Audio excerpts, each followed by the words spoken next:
ಕೇಳ್ರಪ್ಪೋ ಕೇಳಿ. ಎಲ್ಲರಿಗೂ ಶುಭೋದಯ. ಇಂದು ನಾವು ಯಾಕೆ ಇಲ್ಲಿ ಸೇರಿದ್ದೇವೆ ಗೊತ್ತುಂಟಾ? ಇಂದು ವಿಶ್ವ ತಂಬಾಕು ರಹಿತ ದಿನ, ಮೇ 31. ಹಾಗಾದ್ರೆ ತಂಬಾಕಿನ ದುಷ್ಪರಿಣಾಮಗಳ ಬಗ್ಗೆ ಒಂದು ಬೀದಿ ನಾಟಕವನ್ನು ನೋಡೋಣ ಬನ್ನಿ. ಹಾಗಾದ್ರೆ ನಿವೇದ್ ಒಂದು ಶಾಲೆಯ ವಿದ್ಯಾರ್ಥಿ. ಅವನಿಗೆ ತನ್ನ ಸ್ನೇಹಿತರೊಂದಿಗೆ ಒಂದು ಶಾಲೆಯ ಪ್ರವಾಸಕ್ಕೆ ಹೋಗಬೇಕು. ಬನ್ನಿ ನೋಡೋಣ ಏನಾಗುತ್ತದೆ ಅಂತ. ಅಮ್ಮ, ನನ್ನ ಸ್ಕೂಲಲ್ಲಿ ಒಂದು ಟ್ರಿಪ್ ಇದೆ ಅಂತ ಹೇಳಿದ್ದಾರೆ, ಹೋಗ್ಬಾರಲ್ಲ? ಟ್ರಿಪ್ ಬೇಡ ಬೇಡ, ಟ್ರಿಪ್ಪಿಗೆಲ್ಲ ಹೋಗ್ಬೇಡ. ಯಾಕೆ ಹೋಗ್ಬೇಡ, ಸರಿಯಾಗುದಿಲ್ಲ. ಅಷ್ಟೇ ಹೋಗ್ ಬಂದ್ರೆ ಏನು ಆಗಲ್ಲ ಅಲ್ವಾ? ಈ ಟ್ರಿಪ್ಪಿಗೆಲ್ಲ ಹೋದ್ರೆ ಕೆಟ್ಟ ಅಭ್ಯಾಸ ಎಲ್ಲ ಶುರು ಮಾಡಿದೆ. ಏನ್ ಕೆಟ್ಟ ಅಭ್ಯಾಸ ಅಮ್ಮ? ಅಲ್ಲೇ ನೋಡು, ನಿನ್ನ ಅಪ್ಪನ ತರ ಕೆಟ್ಟ ಅಭ್ಯಾಸ ಎಲ್ಲ ಶುರು ಮಾಡ್ಬೇಕಾ ನಿಮಗೆ? ಅಪ್ಪ ನನ್ನನ್ನು ಸ್ಕೂಲಿಂದ ಟ್ರಿಪ್ಪಿಗೆ ಹೋಗಕ್ ಬಿಡ್ತಾ ಇಲ್ಲಲ್ಲ. ಅವರು ಎಲ್ಲ ಕೆಟ್ಟ ಅಭ್ಯಾಸ ಶುರು ಮಾಡ್ತೀರಾ? ಅದೆಲ್ಲ ಶುರು ಮಾಡಿದ್ರೆ ನಿಲ್ಸ್ಲಿಕ್ಕೆ ಆಗೋದಿಲ್ಲ. ಹಾಗೆಲ್ಲ ಶುರು ಮಾಡಲ್ಲಮ್ಮ ನಾನು. ನೀನೇನ್ ಬೇಕಾದ್ರೆ ಮಾಡು, ನನ್ನ ಹತ್ರ ಬಂದು ಹೇಳ್ಬೇಡ.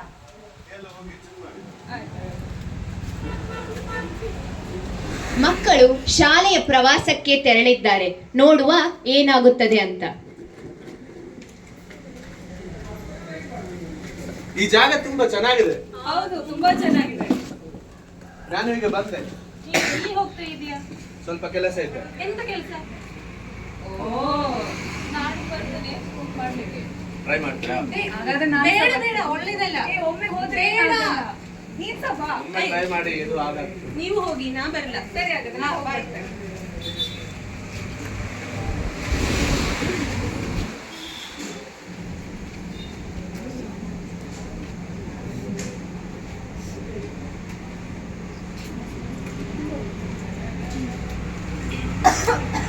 ಅಯ್ಯೋ, ಇದು ನಮ್ಗೆ ಆಗ್ತಾ ಇಲ್ಲ ಅಲ್ವಾ? ಕೆಮ್ಮು ಬರ್ತಾ ಇದೆ. ಅದು ಪರವಾಗಿಲ್ಲ, ಯೂಸ್ ಮಾಡಿ ಮಾಡಿ ಆಗಲ್ಲ.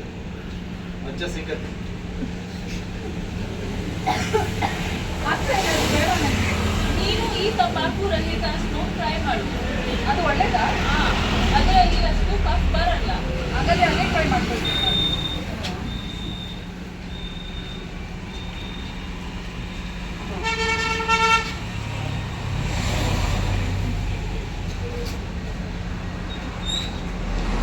ಇದೇ ಒಳ್ಳೇದು ಕಣೆ. ಇದರಲ್ಲಿ ನನಗೆ ಕಫನು ಬರಲ್ಲ, ಏನು ಬರಲ್ಲ. ಇದೇ ಟ್ರೈ ಮಾಡ್ಕೊಳ್ತೀನಿ. ಹೋಗು ಹಾಗಾದ್ರೆ. ತುಂಬಾ ವರ್ಷದ ನಂತರ ನಿವೇದ್ ತನ್ನ ಬಾಯಿಯಲ್ಲಿ ಸಣ್ಣ ಹುಣ್ಣಾಗಿರುವುದನ್ನು ನೋಡ್ತಾನೆ. ಭಯಗೊಂಡ ನಿವೇದ್ ತನ್ನ ಸ್ನೇಹಿತೆಯಾದ ನಿವ್ಯನೊಡನೆ ಇದರ ಬಗ್ಗೆ ಹೇಳಲು ಹೋಗುತ್ತಾನೆ. ದಿವ್ಯಾ, ನನ್ನ ಬಾಯಿ ತುಂಬ ಊರಿನ ಕಡೆ ಏನಾಗ್ತಾ ಇತ್ತು ಗೊತ್ತಾಗ್ತಾ ಇಲ್ಲ. ಏನು ತಿನ್ನಕ್ಕಾಗ್ತಾ ಇಲ್ಲ ನನಗೆ. ನಮ್ಮ ಸಿಸ್ಟರ್ ಹಲ್ಲಿದು ಡಾಕ್ಟರ್ ಅವರ ಹತ್ರ ಹೋಗುವ ಬನ್ನಿ. ನಿವ್ಯಾನ ಅಕ್ಕ ಆದ ಡಾಕ್ಟರ್ ಮೇಘ ಅವರ ಪರೀಕ್ಷೆಯನ್ನು ಮಾಡುತ್ತಾರೆ. ನೋಡುವ. ಏನಾಯ್ತು ದಿವ್ಯಾ, ನಿನ್ ಫ್ರೆಂಡ್ ಜೊತೆಗೆ ಬಂದಿದ್ಯಾ? ಏನಾಯ್ತು ಅಂತ ಏನು ಹೇಳಿ ಡಾಕ್ಟರ್? ಬಾಯಿ ತುಂಬಾ ಉರಿತಾ ಇದೆ, ಏನು ತಿನ್ನಕ್ಕಾಗ್ತಾ ಇಲ್ಲ. ನಿನ್ ಬಾಯಿ ಒಮ್ಮೆ ಓಪನ್ ಮಾಡು. ಇಷ್ಟೇ ಆಗುದಾ? ಇನ್ನು ಓಪನ್ ಮಾಡು. ನಿನ್ ಬಾಯಲ್ಲಿ ಗಾಯ ಬಂದಿದೆಯಲ್ಲ, ಇದು ನೀನು ಏನಾದ್ರು ಉಪಯೋಗಿಸ್ತೀಯಾ? ನಾನು ಸ್ಮೋಕ್ ಮಾಡ್ತೀನಿ ಡಾಕ್ಟರ್. ಎಷ್ಟು ಸಿಗರೇಟ್ ಯೂಸ್ ಮಾಡ್ತೀಯಾ? ದಿವಸಕ್ಕೆ 10. ಮತ್ತೆ ಬೇರೆ ಏನಾದ್ರು ಯೂಸ್ ಮಾಡ್ತೀಯಾ? ಗುಟ್ಕಾ ಹಾಗೆ ಏನಾದ್ರು? ಕೆಲವೊಮ್ಮೆ ಒಂದು 2-3 ಯೂಸ್ ಮಾಡ್ತೀನಿ ಡಾಕ್ಟರ್. ಅಂದ್ರೆ ದಿವಸಕ್ಕೆ ಅಷ್ಟೇ. ನಾನು ಟಿವಿ ತಿಂದ ಅಂದ್ರೆ ಸ್ವಲ್ಪ ಯೂಸ್ ಮಾಡ್ತೀನಿ, ಬೇರೇನಿಲ್ಲ. ಇದೆಲ್ಲ ಉಪಯೋಗಿಸಿ ನಿಂಗೆ ಹೀಗೆ ಆಗಿದೆ. ಇನ್ನೂ ಸ್ವಲ್ಪ ನೀನು ಉಪಯೋಗಿಸಿದ್ರೆ ನಿಮಗೆ ಬಾಯಿ ಓಪನ್ ಮಾಡ್ಲಿಕ್ಕೆ ಆಗುದಿಲ್ಲ. ಮತ್ತೇನ್ ಮಾಡ್ಲಿ ಡಾಕ್ಟರ್? ನೀನು ನೆಕ್ಸ್ಟ್ ಬರುವಾಗ ನಿನ್ನ ತಂದೆ ತಾಯಿಯನ್ನು ಕರ್ಕೊಂಡು ಬಾ. ಅದು ಬೇಕಾ? ಇಲ್ಲ, ಬೇಕು. ನೀನು ಅವ್ರನ್ನ ಕರ್ಕೊಂಡು ಬಾ, ನಾನು ಹೇಳ್ತೀನಿ, ಆಯ್ತಾ? ನಿವೇದ್ ತನ್ನ ತಂದೆ ತಾಯಿಯೊಂದಿಗೆ ಆಸ್ಪತ್ರೆಗೆ ಬರುತ್ತಾನೆ.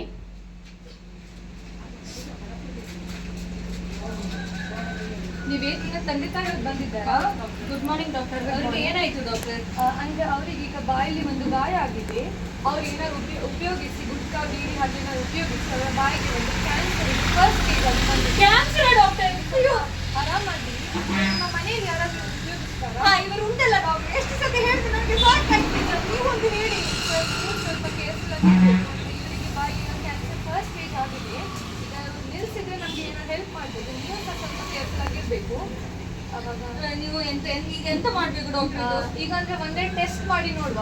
ಟೆಸ್ಟ್ ರಿಸಲ್ಟ್ ಪ್ರಕಾರ ನಮಗೆ ಟ್ರೀಟ್ಮೆಂಟ್ ಏನಾದರೂ ಮಾಡ್ಬೋದು. ಈಗಲೇ ಅವಳು ಅಭ್ಯಾಸವನ್ನು ನಿಲ್ಲಿಸ್ಬೇಕಾಗ್ತದೆ. ನೀವು ಹೇಳಿ ಡಾಕ್ಟರ್, ಮಾಡಿ ಅವರು ಸಹ ಟೆಸ್ಟ್ ಮಾಡಬೇಕಾಗ್ತದೆ. ನಮಗೆ ನೋಡುವ. ಆಯ್ತಾ? Thank you doctor. ನೋಡಿದ್ರಲ್ಲ ಏನಾಯ್ತಂತ. ತಂಬಾಕಿನ ದುಷ್ಪರಿಣಾಮಗಳ ಬಗ್ಗೆ ತೋರಿಸುವ ಈ ನಮ್ಮ ಸಣ್ಣ ಪ್ರಯತ್ನ ಈ ಬೀದಿ ನಾಟಕದ ಮೂಲಕ. ತಂಬಾಕು ಮುಕ್ತ ದೇಶ. ತಂಬಾಕು ಮುಕ್ತ ದೇಶ. ತಂಬಾಕು ತ್ಯಜಿಸಿ, ಜೀವ ಉಳಿಸಿ.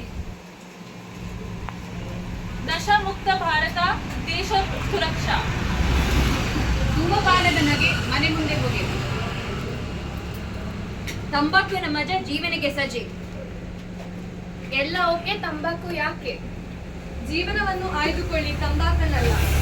ತಂಬಾಕು ಸೇವನೆ ತ್ಯಜಿಸಿ, ಆರೋಗ್ಯ ಜಯಿಸಿ, ಕುಟುಂಬ ಉಳಿಸಿ. ಧೂಮಪಾನ ತ್ಯಜಿಸಿ, ಕ್ಯಾನ್ಸರ್ ತಡೆಗಟ್ಟಿ.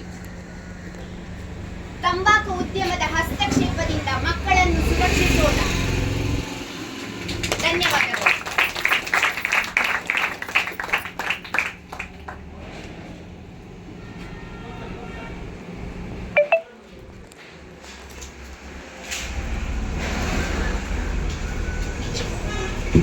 ಸೊ ಎಲ್ಲರೂ ಕೂಡ ಬೀದಿ ನಾಟಕವನ್ನು ವೀಕ್ಷಿಸಿದ್ದೀರಿ ಎಂಬುದಾಗಿ ಕಾಣ್ತದೆ.